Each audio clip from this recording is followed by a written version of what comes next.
Well, we're delighted. Welcome this morning. We're delighted to welcome Sarah Heward to us this morning at the Real Food Cafe.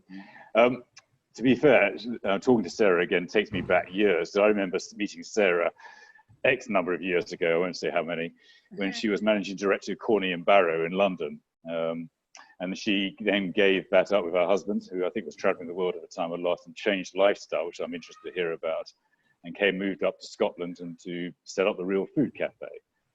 And actually, I'd be interested to hear that story about that change of lifestyle. But actually, what I also want to do is she's changing very much how the operation's running at this point in time, really adapting to what she's been doing to the COVID crisis. And again, it's understanding that journey, because it's a journey I think many of us are seeing and going through. So to hear all about that, I think will be a fascinating today. So, and then we'll open up to Q&A. So welcome, Sarah. Thank you very much, Chris. And good to see you again too. Oh, that's very kind. Where should we start? Let's start with the beginning of COVID. Do you want to just give, firstly, for those who don't know, a background to the Real Food Cafe? Yeah, sure. So, yeah, as Chris said, I was managing director of Corney Barrow in the city, and golly gosh, am I glad on a lot of counts, but particularly a COVID count, that I'm not still in that job. And decided 15 years ago to make a whole kind of great big life change for lots of personal reasons. Myself and my late husband, who was Scottish, moved up to our holiday house in rural Scotland and found a derelict little chef that was for sale. And it was in a location we thought was pretty good. So we bought this little chef and set about creating a roadside diner. And it had been my intention I love baking, I'm very passionate about that, and been my intention to kind of have a bakery and good coffee shop. Now, 15 years ago in rural Scotland, that did not exist. And when we went to the bank to get finance, the bank manager actually said, you know, she just looked at me like I was completely daft and said, you know, you're not in central London now, Sarah. If you open a fish and chip shop in Tyndrum, you won't go wrong.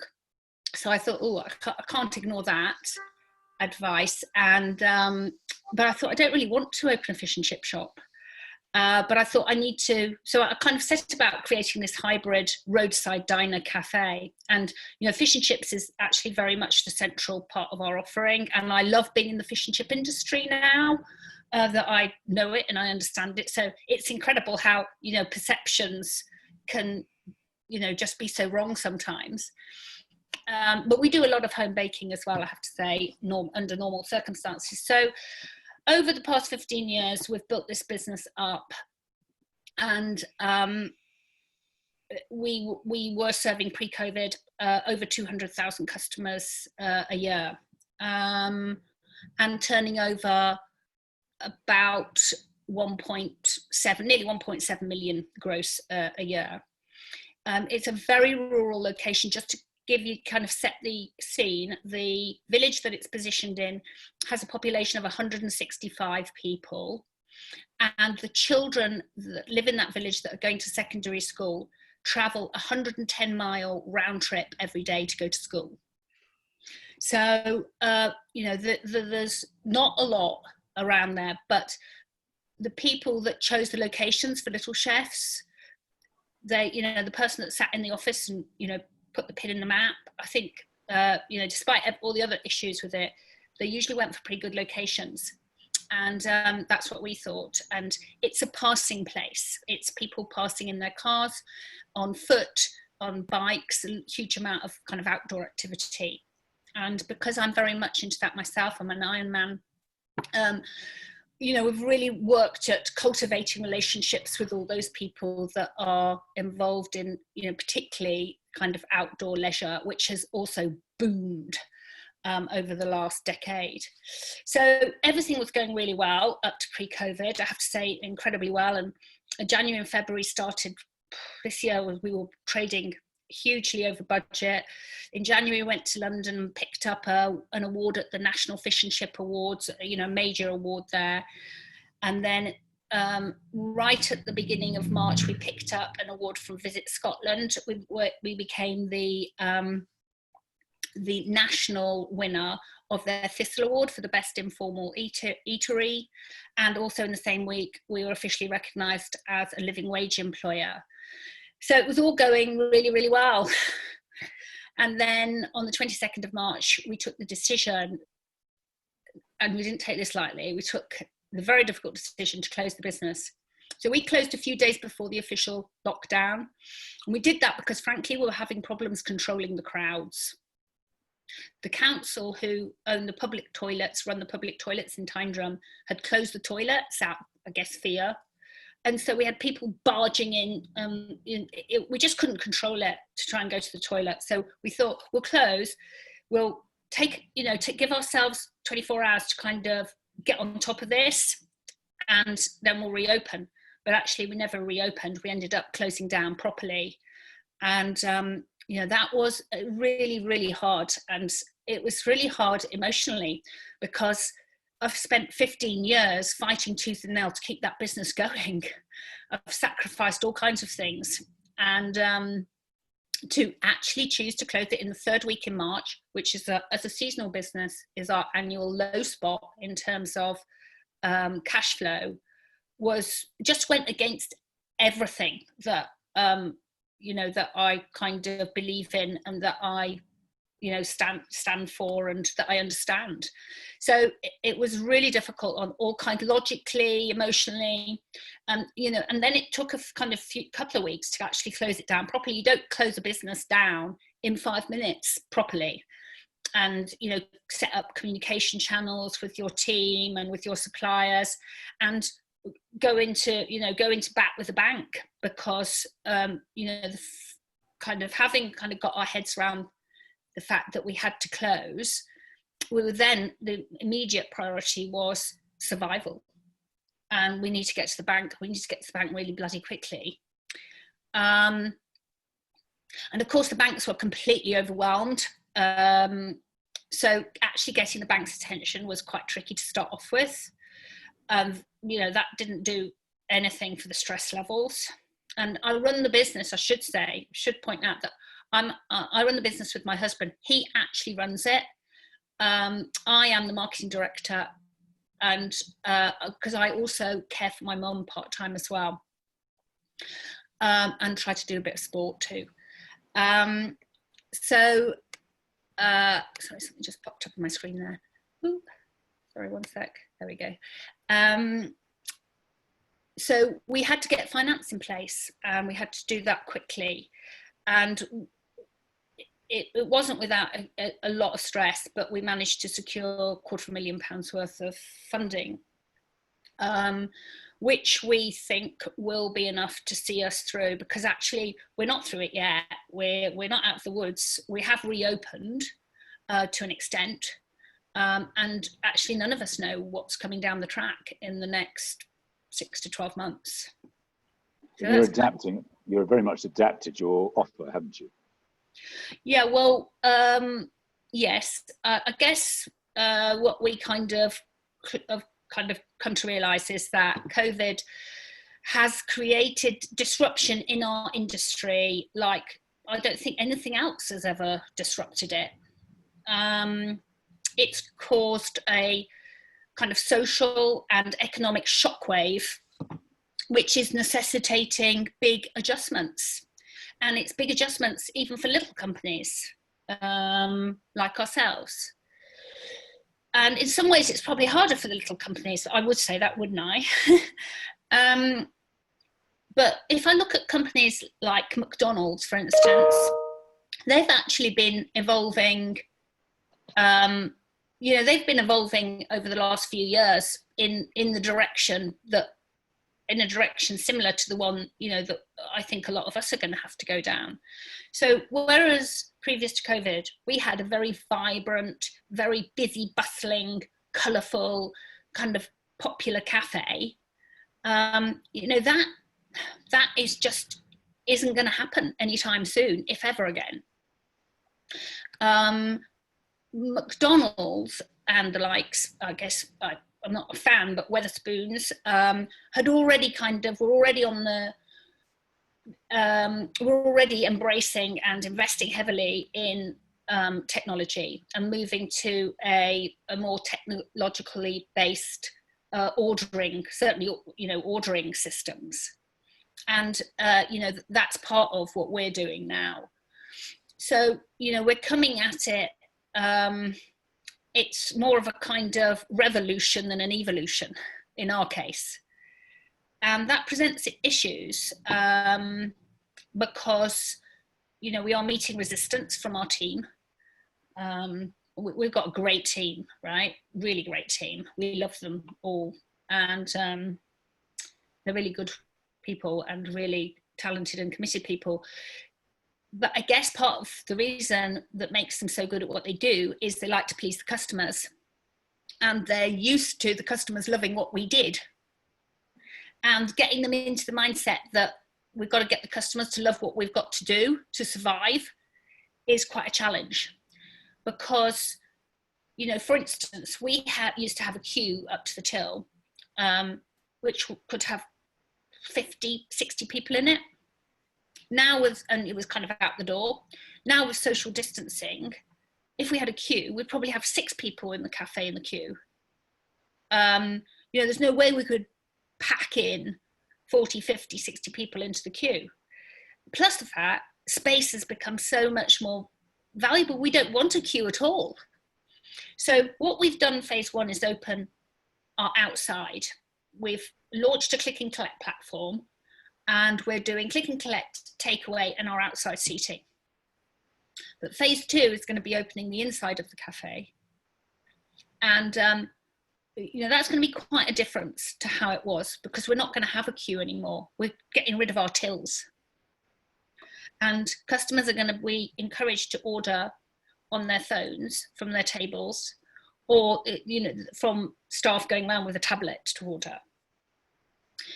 Now this, as I've said already, represents a massive change for the staff and the team. It also represents a massive change for the customers. So all of this is, we've got the kind of technological change to deal with. We've also got all the cultural change and all the messaging around that to deal with as well. It's a lot for a small company. Oh, it is, very much so. And how do you see the next few months panning out? How do you see that road? This must be quite a key time for you as well, normally as well, isn't it? Yeah, I mean, I touched on already that closing in the 3rd week in March couldn't have, if you'd have said to me last year, well, if you had to close the business, when would be the worst time ever? I would have said, the end of March. So we've lost April, May, June and July, or a lot of July, because we only opened, kind of for a soft opening on the 15th of July. We officially opened on the 23rd of July, so yesterday really. So we've lost 4 months of our absolute peak trade. We usually make about £250,000 profit between the beginning of April and the end of September. So we've lost a lot of that. We need to make sure that we can, we don't lose a penny more now. So every day we're open, we need to make money. We are concerned that we'll be able to carry our staff through the winter when we strive to break even. And you've kept your staff, haven't you, as much as you possibly can? Yeah, we have. Thus far, yes, we have. And we've got them all on now on the flexible furlough. But obviously, how this pans out with the reopening of the cafe, I mean, we're anticipating that at an absolute maximum, we're going to be able to do 50% of what we would have been able to do in August and September and October. So, we'll make profit, but it's nothing like we were able to make because of the distancing restrictions, primarily. So you're looking at around a 50,000 profit by the end of September, is that fair? Probably, yeah. And how's the winter months for you? Well, we strive to break even. We think we'll actually have a better winter because of staycationing. Yep. So we're hoping that we'll, be able to make profit during the winter this year. We're looking at that now. But it's, it's going to take very tight and careful management. And also, this situation is evolving so quickly. that it depends what happens as well in terms of customer confidence and government policy. Yeah, no, absolutely accept that. And going on to your story, let's go back a few steps now. You obviously had a big job in London. You gave it all up to come to Scotland. Do you want to talk us a bit about that? Because that must have been a big wrench. Yes and no. You know, I miss. There's not much I miss about it. It was my time to come. I miss the big fat paycheck from Corney Barrow. Won't lie. I miss people more than anything else. Miss my friends. I was on the phone this morning to a very good friend of mine who was in Germany, a guy called Robbie Barge, who some of you will probably know. He owns Gorgeous Group, and they do a lot of concept development, styling and concept development. And because I knew I was coming on this today, I wanted to touch base with him just to kind of run it past him and make sure, pick up any tips for you. So you've got his input as well for the price of mine, which is nothing. So I miss people, I miss the paycheck, but, you know, I wouldn't change it for anything. It was, you know, it was pretty insane in terms of risk, but, you know, I'm an entrepreneur, I am a risk taker. And, you know, it was my time to come, and I did it, you know, I wasn't paying lip service to it. I've done something that my heart and soul is into. You know, it's the right place. I love the outdoors. You know, I love food. I'm in the right industry. It's not like you know, I was supposed to be a dentist, but you know, it's not like a dentist. Yeah. But it's not like I've been pushed. I'm doing something that I've been pushed into by my parents against my will, and I'm doing a career that's, you know, marking time till I retire. But I suppose the one thing that comes across is just how much you adapt, because whether Corney Barrow to obviously the Real Food Cafe is quite a dramatic change. What you're doing in terms of how you're changing the business now is quite a big change as well, isn't it? Everything seems to be going from a dentist into hospitality is a big change. Yeah. Well, my husband has a saying, you can't be half pregnant. And actually, I think, you know, if you're going to do something and you're going to do it well, you've got to do it, haven't you? 110%. How many people do we all know and admire in the industry? And when you look at those people, one absolutely common thing for all of them is total commitment, total and utter commitment. And the other thing I've got, as a kind of personal quality, I suppose, that blow me and trumpet too much, but is I'm very resilient. I've had to be. But, you know, this kind of crisis calls for resilience.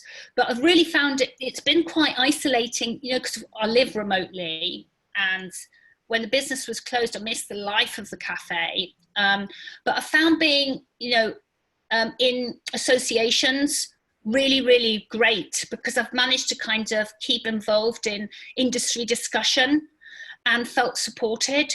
So things like, you know, we're a member of a trade association called the National Federation of Fish Fryers. God, if you'd have asked me when I was at Corney Barrow and buying my clothes from, I used to have an account at Ralph Lauren in Bond Street. If I'd be, you know, proud to be in the National Federation of Fish Fryers, I would have laughed at you. But, you know, I love it. And I love all the fish and chip shop owners. It's, you know, it's a big collection of people who are really passionate about their businesses, and a lot of them are really good at it. So, you know, I found things like that, and Women in Fish and Chips is another group I'm in. You know, they've been really helpful through this, because I think it's really important to feel that as a small business person, you're not alone in these kind of times of crisis. So, yeah. Am I glad I did it? Yes. Has it been hard? Oh boy, has it been hard. It's been much harder than I ever anticipated it could possibly be. Is COVID, you know, well, I don't even want to, you know, it's just this is so difficult. This is such a challenge, but it is what it is. And we've got to do our absolute best to get through it. And, you know, the sad thing is that a lot of businesses won't have the wherewithal to get through this. I mean, we aren't even part of the way down the road, I don't feel.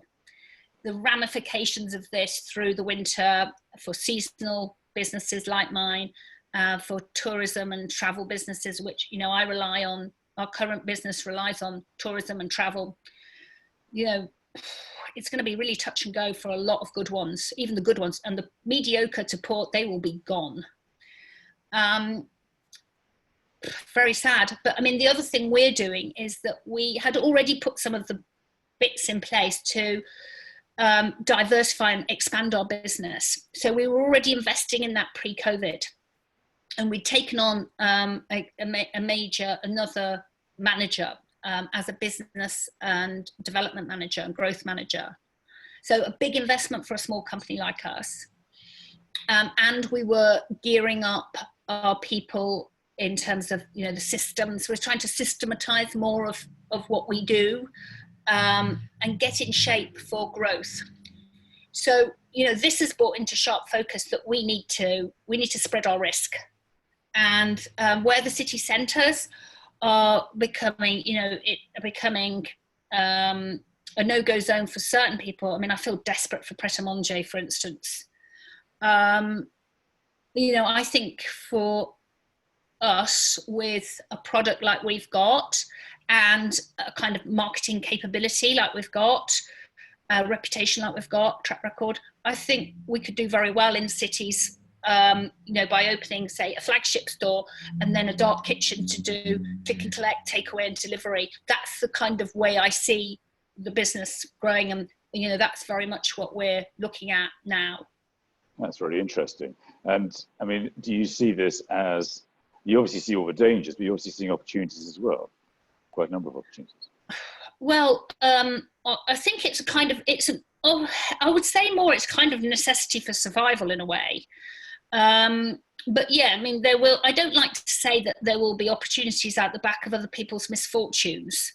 But, you know, I suppose that is the case. And, you know, the whole city centre situation is going to change drastically because, like I said in the beginning, you know, this has been a social and economic shockwave, and certain social, you know, working habits aren't going to go back to, say, the way they were anytime soon, if ever at all. So, you know, city centre locations, you can't help thinking that, you know, there's going to be better rent, better rate, better, you know, availability for people like us to come and negotiate something for our flagship store before we set up our dark kitchen. Yeah, no, I understand that. The counter argument is, you're right, city centres have got their own challenges, but that's also helping local communities, though, isn't it? Do you see a rise in potential localism or not? I think that our community, I mean, I can only kind of speak for our community. Yeah, I mean, the community feels stronger. You know, the community feeling feels strong. You've got to be quite careful about that, I think, in these situations, because you don't want to become kind of isolationist and defensive. But yeah, I mean, the kind of staycation thing looks strong. It's early days. Certainly for where we are, because, you know, I'm pretty remote and far north, and I know in England, I've seen the pictures of Bournemouth Beach, but up here in the Highlands, we've only been kind of opening up in the last week or so. But yeah, I mean, early indications are looking like there's going to be a lot of people about. I guess our problem is serving those people because of the reduced capacity. Well, I suppose that goes on to, sorry. So one thing we haven't know, how big is the restaurant and how many staff do you have pre-COVID? We've got 21 staff on furlough. We're open 7 days a week normally, from 7:30 in the morning till 9 o'clock at night. We only close for 3 days a year. We've got staff accommodation because we have to, you know, we have to supply staff accommodation. So that's another kind of element of the business. Because I read somewhere that a lot of your staff came from Eastern Europe originally. Yeah, right? They do. An awful lot of them do. I mean, 40% of our team are local, but even some of the locals are Eastern Europeans because they've now settled. So, for instance, we've got one guy, Bulgarian guy, who lives in the village, rents a house in the village, doesn't live in our accommodation, and we have a reserve fire brigade, so in like part-time firemen. It means that they're proper firemen. Sorry, that's my mum's phone ringing. Hopefully she'll answer it in a minute. Really sorry. Don't worry, not at all. It's very loud because she's deaf. And he's a reserve fireman. So they've integrated into the community, but still 60% of our team, live with us and are from Eastern Europe. David, I'm going to bring you in at this point. David Reed, because I know David Reed's got a question for you, Sarah, which actually is a really interesting one. Hi, David. Hi, Sarah. I'm absolutely so impressed because I over the years I've watched the gentle decline of a huge business called Little Chef, which acquired Happy Eater and became the place where families ate when they travelled. And then there was all this kind of ramming Burger Kings into Little Chefs, and there are all sorts of versions. And then various PE companies bought Little Chef, and each one exited with big losses.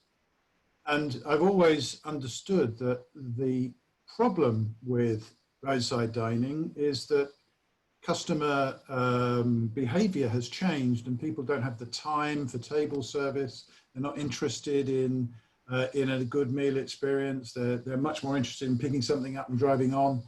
So my question is, are you proving those suppositions wrong in what you're doing? And what's the future of roadside dining, do you think?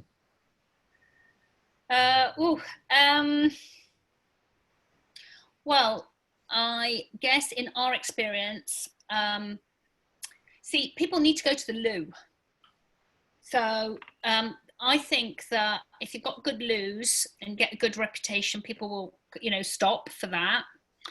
And then if you're offering, good food, I guess a lot of it is that roadside dining is so poor, frankly. It's really expensive, it's a rip-off, and it's really poor.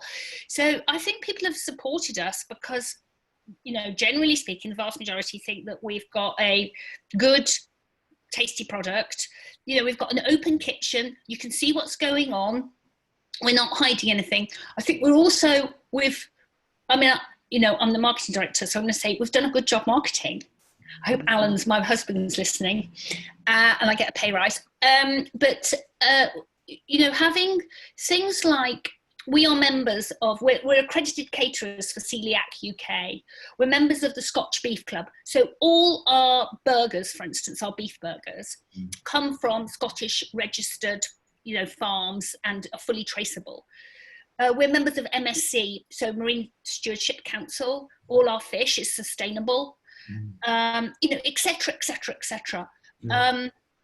We're COVID safe on the Good to Go, Visit Scotland Good to Go scheme. And we're just working on getting the registration. There's an AA, the Automobile Association, not the alcoholics one, the AA COVID safe scheme as well. Mm-hmm.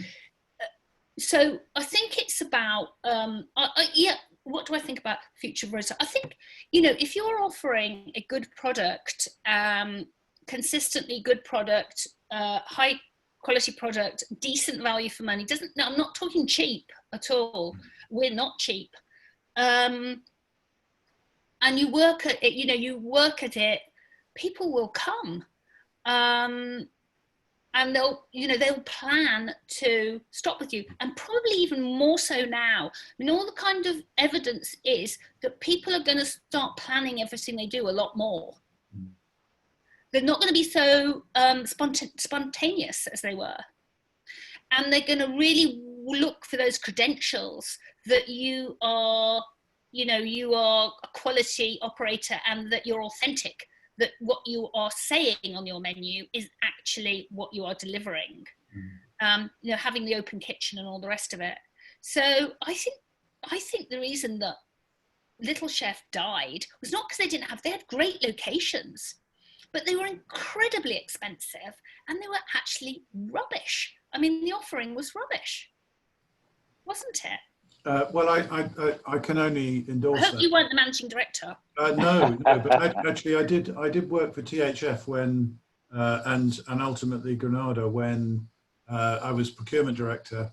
And actually the reason why I'm sitting here now is an incident that occurred in our test kitchen in Aylesbury, where I walked in one day and I saw these square patties being tasted, trialed. And I said, so what's going on here? And they said, well, we're tasting the new square sausage patties. And I said, well, why aren't they sausages?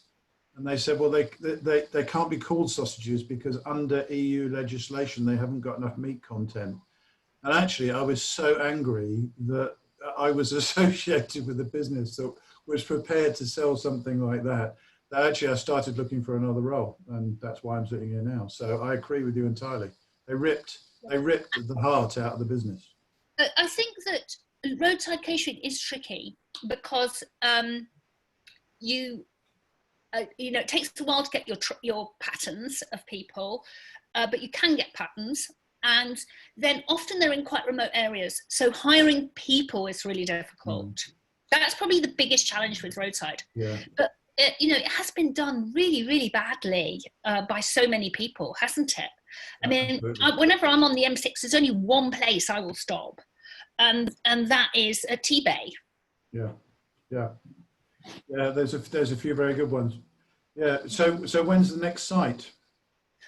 Well, as soon as we can. I mean, we need to not try to run before we're walking. We need to get the inside of the cafe up and running, and iron out issues with that. So we can't take our eye off the ball of what we're doing in Tyndrum right now, because that is crucial that we get that.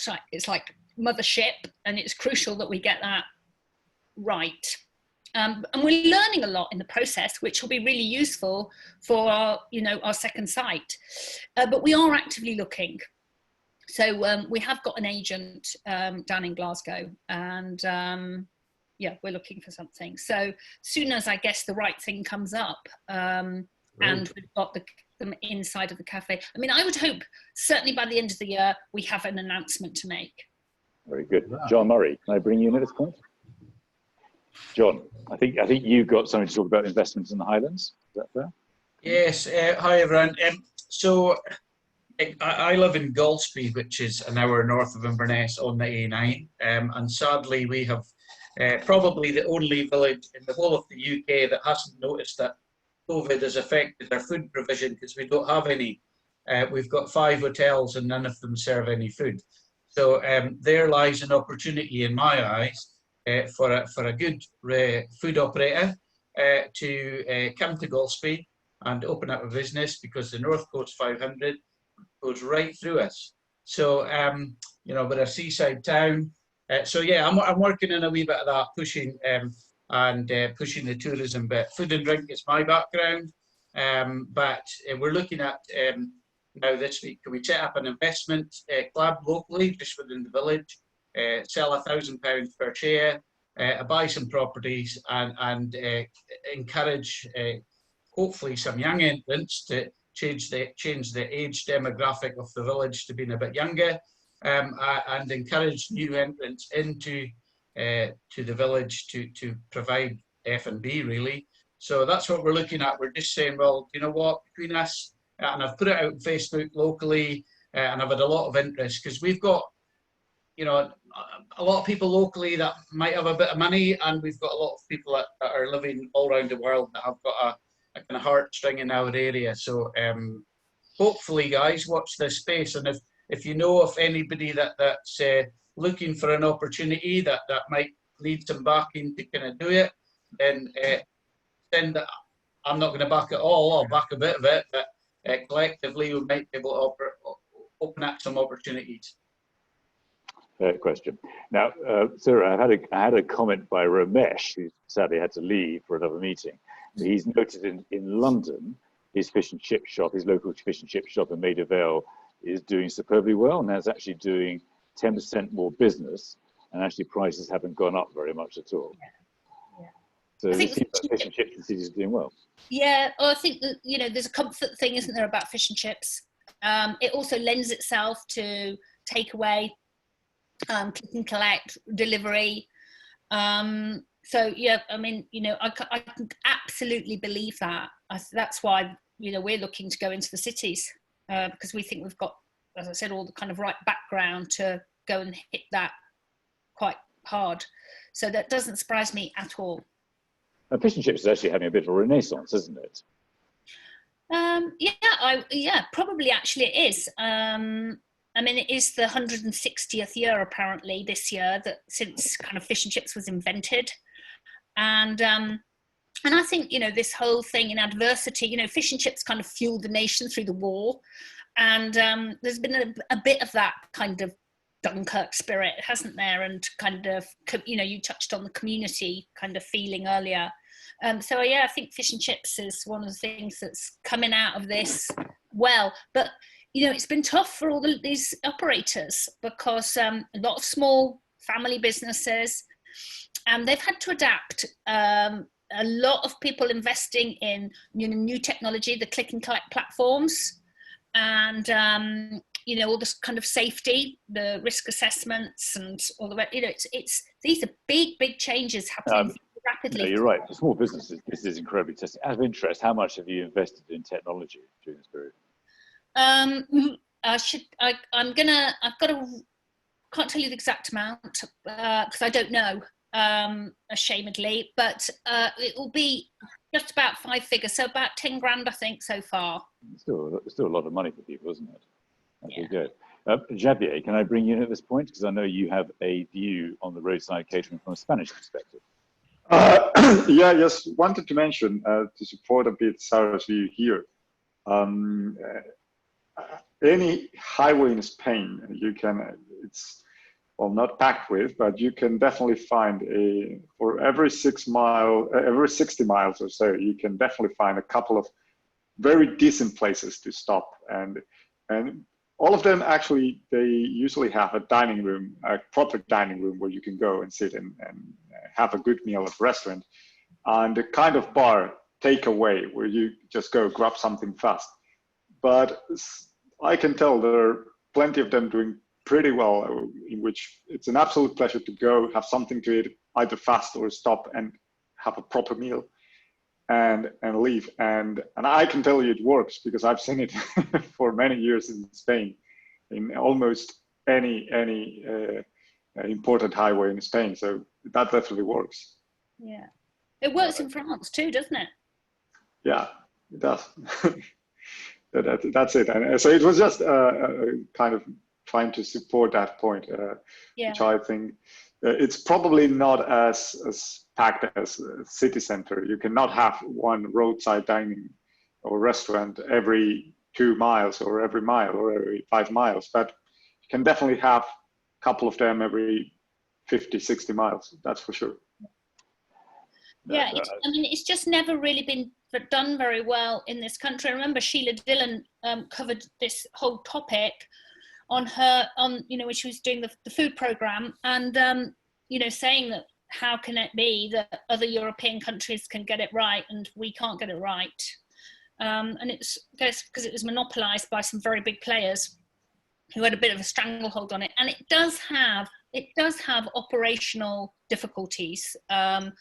You know, the kind of staff accommodation and the hiring of the staff in remote locations, maybe not quite as remote as we are, but you know, that adds a level of complexity to, you know, something that is already not, you know, is already quite complicated. Plus, you know, we're normally, under normal circumstances, running a big menu. You know, it's not a simple operation, but it's doable. It is.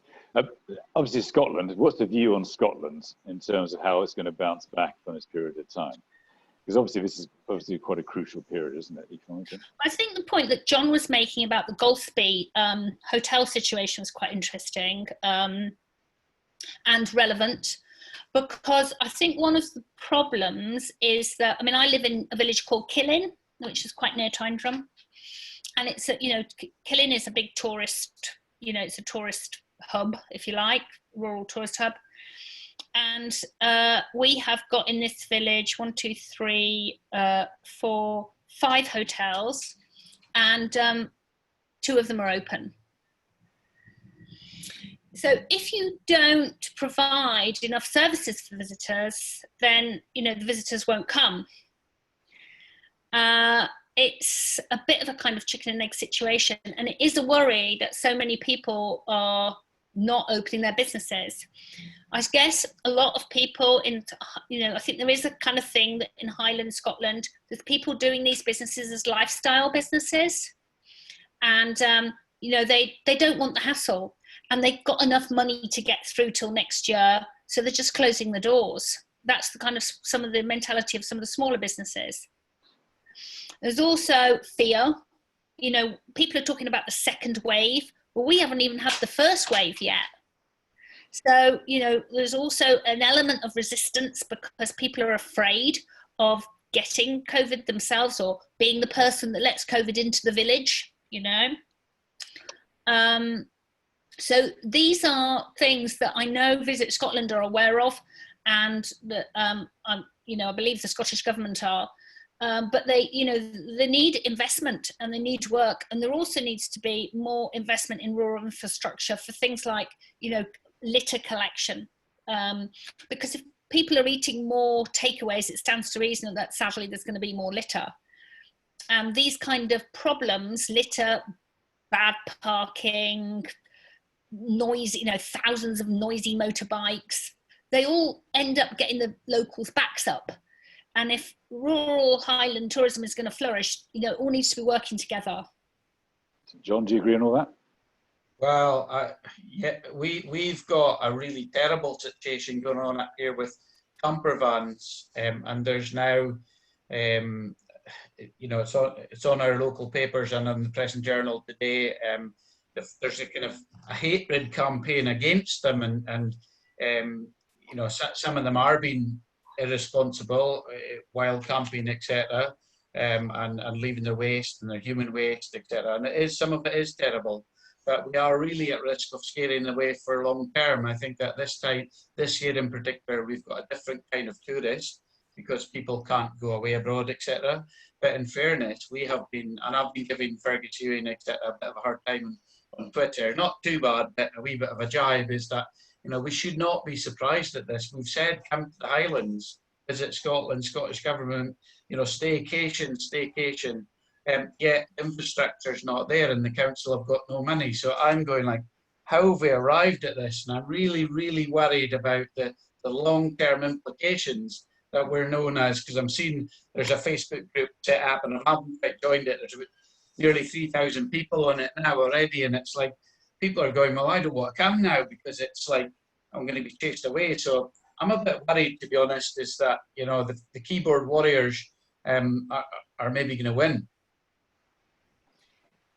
It seems to me to be quite extraordinary that neither government, down in Westminster or it would seem in Scotland, have kind of got on top of the front foot with this whole littering problem. And there's been a lot in the media about the kind of carnage that people are leaving behind. And that to me was kind of predictable. And, none of them are really on the front foot with it. And to help tourism here in the UK, that's one of the things that really needs investment. And, our industry bodies, I think, should be pushing for. Have we created too much of a negative, or has the media created too much of a negative psychology as well? I think the social media, the keyboard warriors, that, it gives a platform to people to just rant, doesn't it? And that's not a good, it's not a good thing. No, I mean, there is a division, isn't there? Because actually people have got to be much more engaging in how we sell positive messages to get people to come and stay. I mean, that's one of the challenges of the sector, isn't it? Because actually you can, out of this, we could make a strong story. Is that fair? Yeah. For both of you things. Okay, what do you hope comes out of this? Will services change? Will your services change more, even more so, as we come out? One of the things I hope comes out of this is that there's a greater appreciation amongst the British public that, of the hospitality industry. And the kind of realization that maybe our employees aren't as unskilled as people would like to think they are. I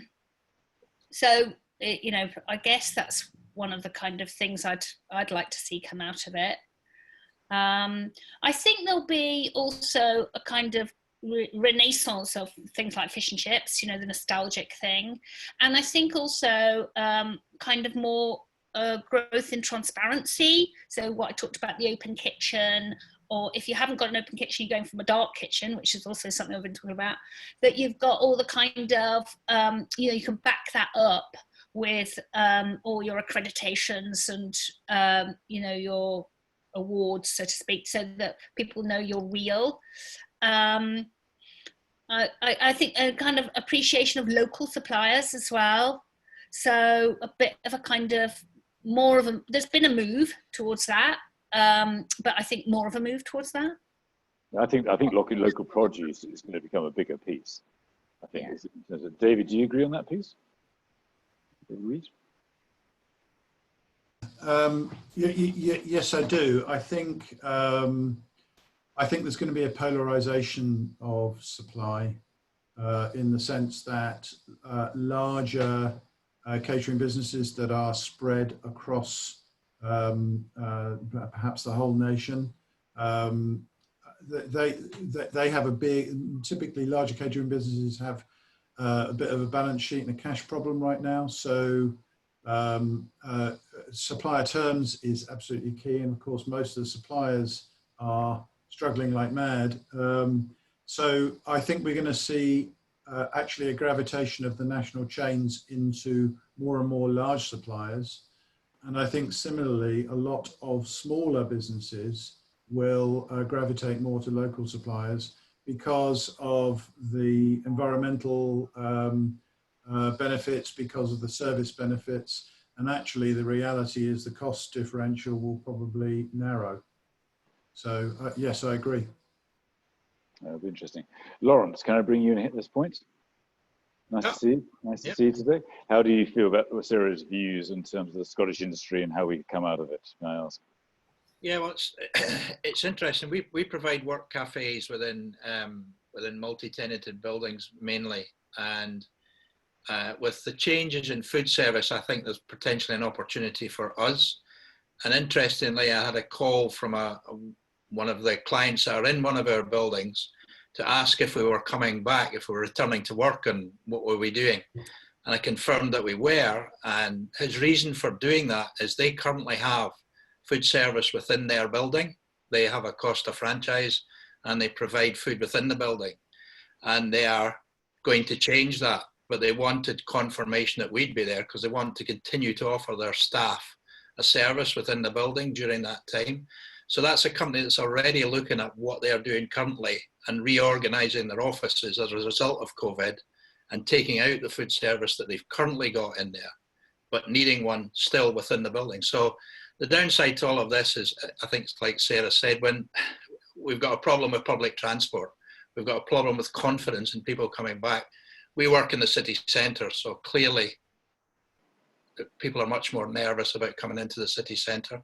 So hopefully over the next few months, that will die away. I see that it's dropped now to a metre within the ScotRail and the other services and the bus services. So hopefully we'll see a gradual return to it. Yeah, no. Alex, can I bring you in? Your thoughts? Hello, everyone. Hi.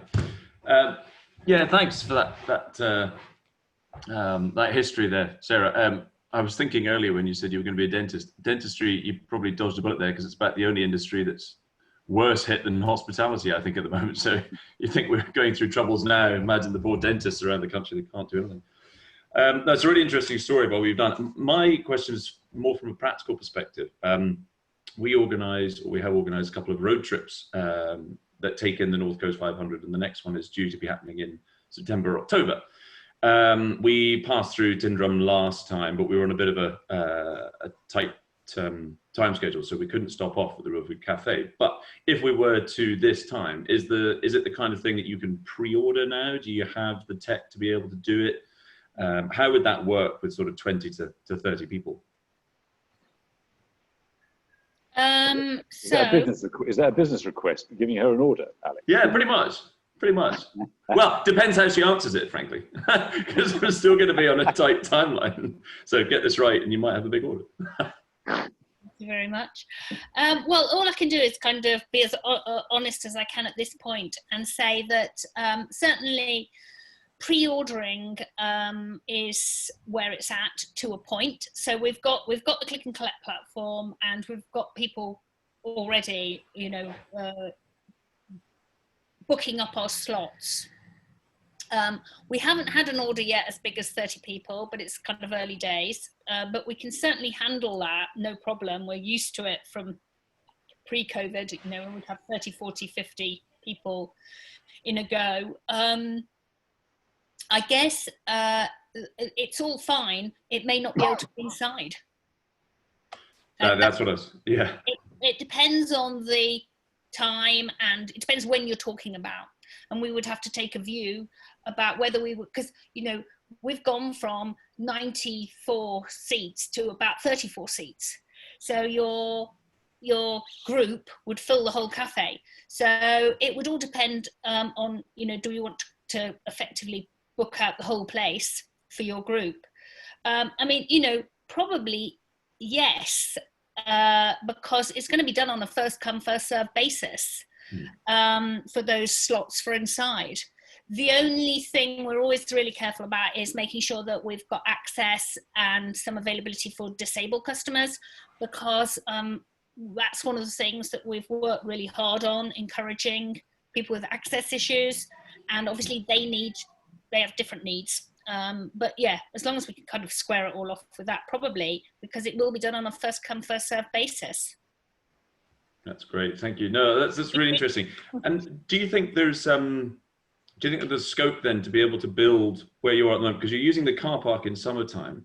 Do you think there's anything, what can you do about sort of wintertime provision when that eventually happens?